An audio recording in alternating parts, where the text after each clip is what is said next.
In this video, we're going to explore the concept of arrays and look at some examples on how to utilize them inside of Unity. So if you've never heard of an array before, the easiest way to think about it is it's just a container that holds multiple values of a certain type. And one way to visualize it is right here. Like, you could imagine a block, and then you could imagine a series of containers inside of that block.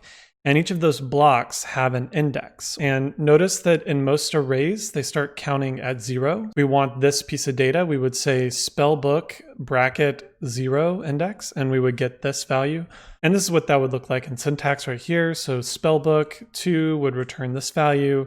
Inside of code, we could put data in there as well, or we could get it and just say, hey, tell me what's inside of spellbook bracket 2. And this is a general syntax for how you can create an array and how you can use it. And inside of Unity, we can actually visualize arrays inside of the inspector, which makes them a little bit easier to work with for designers. So maybe you want to create a list of names, but you want to be able to put in the values in the inspector. You could do that, or you could point to different game objects in the scene or whatever. It's really useful for hooking things up before you press the play button. And then finally, just the step-by-step process for how you can create and use an array, because it is a little bit weird. In order to create the array, you just need to give it the type, put the little bracket syntax, and then give it a name. And to visualize it, this is what it's going to do at this point. You've created an array of this type, and there's nothing in it. And then next we want to give it a size. So because there's nothing in it, we don't even have a size. If we want to give it a size, we just need to assign a new array of type this and then give it a size right here. So if we give it the size of 3, remember we're counting from 0, so it's going to be 0, 1, 2. And it's a size of 3, but if we were to ask for whatever's in index 2, we'd get the third thing. But you can see how the labeling is just off by 1. And it's just kind of confusing at first. But if you start visualizing it this way, I think it'll start making more sense. And then finally, we want to actually use the containers inside of our array. So if we want to do that, we can access that by giving it an index. And if we give it the array name and then an index, so our float array or spell list or whatever we called it, give an index, we can either assign the value there, or if we were to not have the equals here, we could retrieve the value. So in this case, we are accessing this container right here, 1, and we are assigning the value of 3.5, which would then put it in there. So then later on, if we wanted to get it back, we could request whatever's in there, and we could do that. This is how you create the array, how you create the size, and then how you manipulate it at a very entry level. Now let's look at how we can manipulate arrays inside of Unity. Again, I'm starting from an empty scene. If you need to clear it out, you should know how to do that by now. What we're going to do is we're going to create some kind of player labeling object. So maybe it's like a player manager or something where you can spawn players in the scene, and you want to be able to rename those according to the players that we have in the array. To start that, I'm going to create a new object, and I'm create empty, and I'm going to call this player manager. To keep things simple, we're just going to create a script called player manager to give this game object the player manager behavior. So player manager script, and then make sure that you also attach the script to the player manager. I'm also going to zero this out. Probably don't need it, but it's good practice. Save my scene. So now what I'm going to do inside of my player manager, double click and open, I'm going to create an array to keep track of the names that I want to use to assign to my players. So in this case, it would be string open close bracket for array, and then we want a group of names to use. So we'll just call this player names. And we're actually not going to assign it because I want to show you something here. If we have this, we've created our array of type string, and then this declares that it's a type of array, and this is what the array is called. Now if we type bracket serialized field, just like we've been doing up to now, we save it, and we come back into Unity, you can see that in the inspector, we get an array of size 0. Remember, we haven't really given it a size yet. So over here, if we were to type in something like 3 and press enter, we can now visualize our array of size 3. We have an index 0, index 1, and index 2. Let's just give these a few names. Something, doesn't really matter. And we have our character names, but we're not really using this anywhere.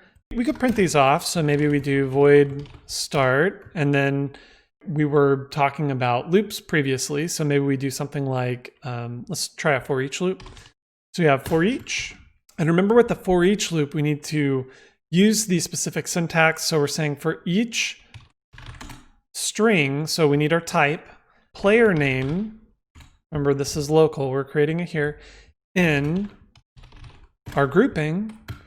So for each name, maybe we call that name actually, for each name inside of the player names array, we want to debug.log. So we'll just print whatever the name is. So this is how you can use a for each loop, but also utilizing arrays. So we have our array of player names, right? Our container, and we put in a few names inside of the inspector. And all we're doing is we're saying on start, we want to look at each of the names inside of our array. So for each name in our array, player names, just print off what the name is. So I'm going to save, come into our scene, console, okay, hit play. And you'll see it prints off each of our names. So that's cool. Let's actually do one more step here. Let's try to affect an object in the scene and show you how you can have different kinds of arrays depending on what you're trying to do. For our player manager, just to keep the example simple, what I'm going to do is I'm going to create 3 different objects. We'll just create them empty. So game object, copy paste. We'll name this player object 1. Press F2, copy. We're just going to paste this. Paste this.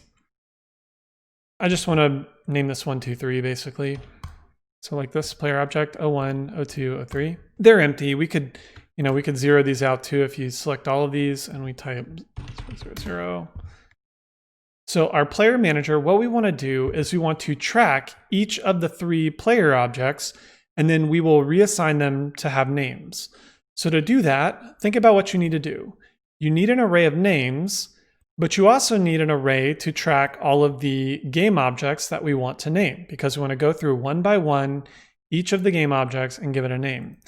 Now you may think that we could do a for each loop, and maybe there's a way to do it, but just because I want to track the current position in my names, my string array, as well as a game object array, I may need to do some sort of extra tracking there. So I'm actually going to use a for loop and remind you of how to use that. So first we need our array of game objects. So we'll say serialize field.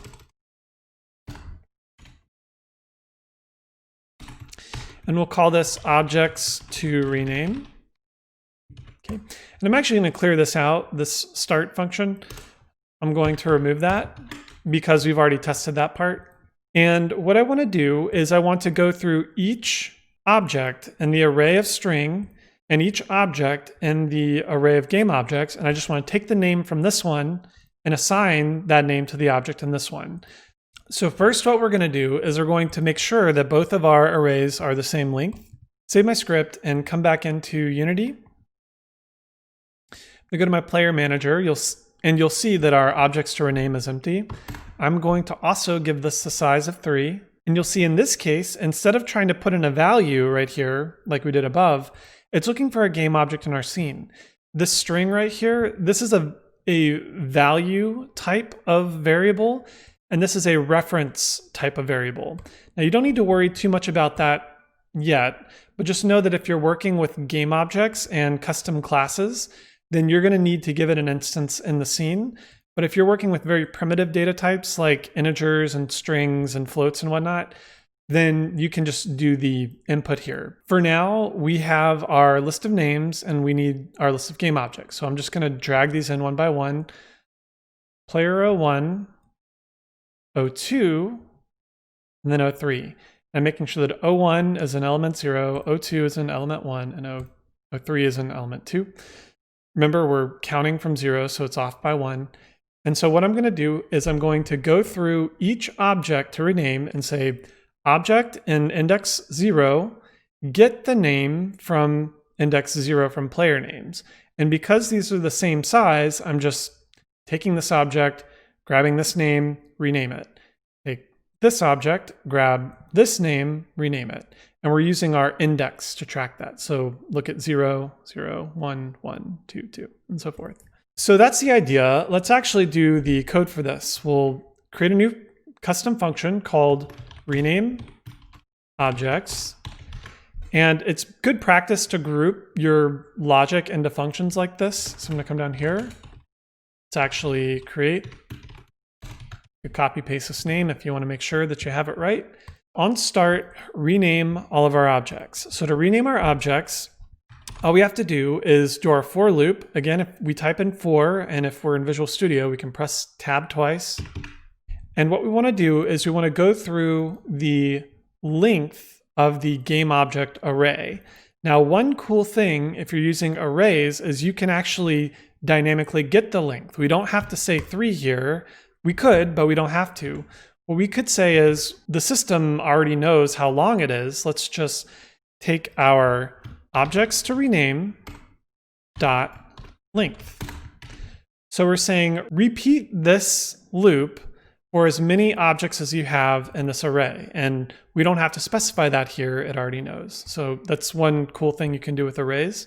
So this is our loop. I'm just gonna leave this comment here just to remind us for learning purposes. And down here, remember what we wanna do. We want to take our index of 0, right? Our index of 0 right here. Want to access the player object at index 0, it's this one, and we want to give it the name from index 0 right here. So the syntax for that is just, remember, objects to rename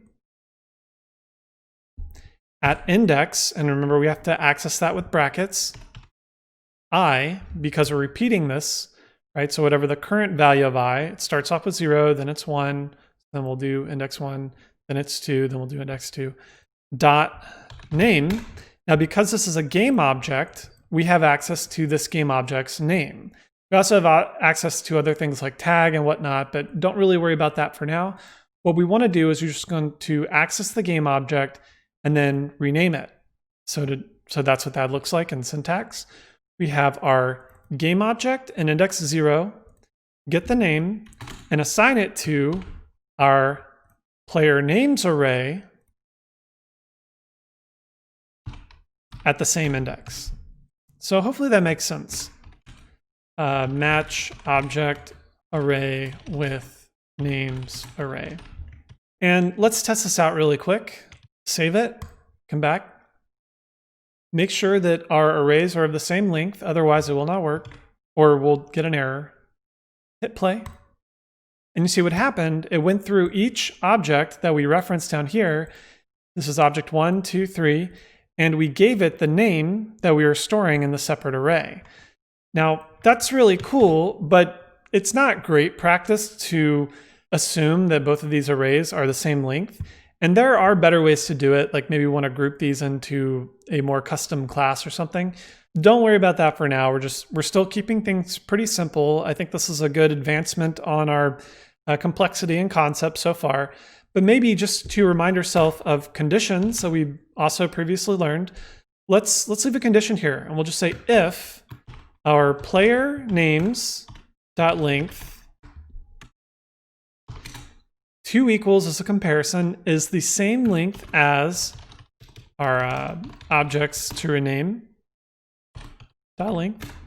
So if our arrays are the same size, then we want to do this logic right here, right?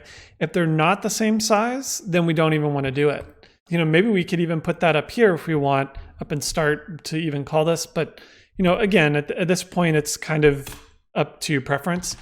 And I'm going to leave this as our condition. So just a quick review of using conditional statements, but also utilizing it with arrays. And then another review for our loop. Let's do one final test here. So if our player names array is the same as our objects to rename array, then we'll do this. Remember, we never want to make assumptions in our code because the person using our code doesn't know what our assumption is. If we make an assumption, we actually need to enforce it as well with a condition. I'm gonna save it, come back in here, hit play, and it works, cool. Let's do one final test. Let's put the player names at 2. So our arrays are not of equal length. If we've done this right, then this will never, this will never become true because they're not the same length. So we'll never even rename anything. Let's test that out, hit play. And you'll see that nothing got renamed. So our conditional check is working. Let's put that back. 3, put this back. I can't remember what it was, John or Sarah. Yeah, Sarah. And this is our example. So just to show you that you can use arrays in interesting ways to affect other objects in the scene. They can get kind of complicated if you're working with multiple arrays. Just if you can visualize what's happening with your index and how you're counting, that's the trick to thinking about arrays. And I would go back to the visualization from the concepts that we looked at earlier.